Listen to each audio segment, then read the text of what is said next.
what is it moment to moment to be yourself, to be true, and make the decisions to be a choice in each moment to speak up. If there's something to say, you say it. Like, hey, you're overstepping a line here. Or if there's nothing to say, then you flow. You got momentum. If there's something to do, you do it.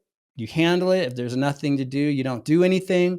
But you're present and you're free to be, free to act, free to do, free to think or not think, free to express yourself. You're unbounded, unconstrained, and you are present as you.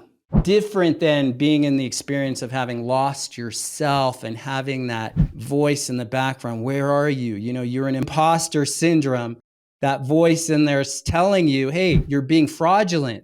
Hey, you're being phony, because that voice may be just a voice of doubt, but it may be a voice of conscience calling you back. Hey, you actually are being a fraud. That imposter syndrome is actually real. You're being an imposter. You're wearing a mask. But to have the humility to be able to see that, witness that, know that, own that, take responsibility for that, tell the truth about that is something else. Control, someone who's addicted to controlling their environments, controlling others in their environments, controlling outcomes. That person is fundamentally obsessed with appearance, with how they look, having it all together. Going to church, your kids, you get everybody in the car and you've got them dressed a certain way and you're driving there and you're giving them the lecture of how they need to behave, how they need to look, how they need to appear, what they can say, what they can't say. Well, why would you do that? Consider that, well, it's because how other people view you. Or it could be how you keep the outside of your house. Now, you could just keep the outside of your house clean and landscaped nicely, and there's an aesthetic value to that you can appreciate, and for others to appreciate, perhaps just in a living environment.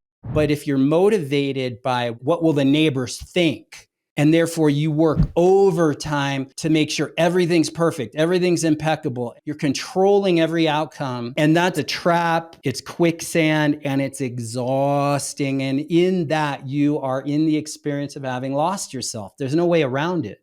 It says in the Bible, do not conform to the patterns of this world, but be therefore transformed by the renewing of your mind from within.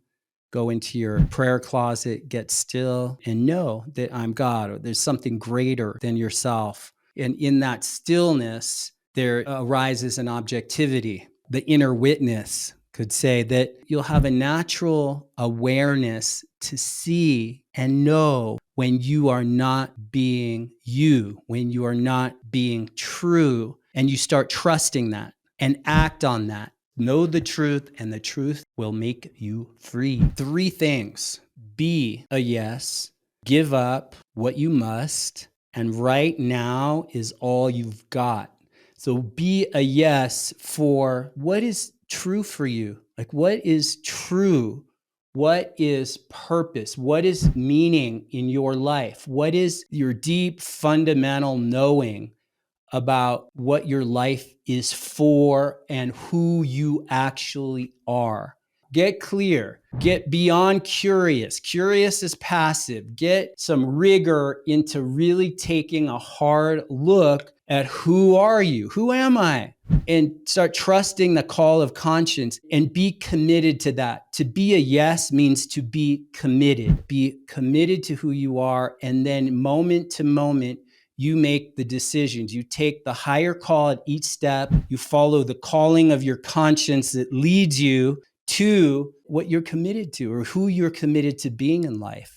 Secondly, when you see not you showing up, or you're lying, or you're hiding, or you're pretending, or you're cheating, or you're avoiding, give it up. You're making people wrong and you're being right, and all that dance of mediocrity, give it up, give it up, give it up, and stay true to what you're committed to. And lastly, right now is all you've got.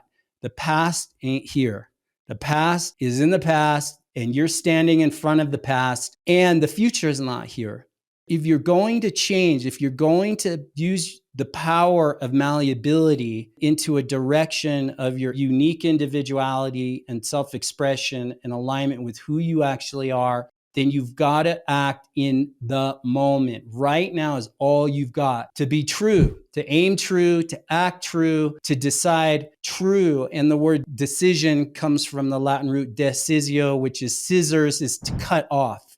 To cut off any other options. Just focus, true. There's a choiceless choice. It's one way. It's be true. Come what may.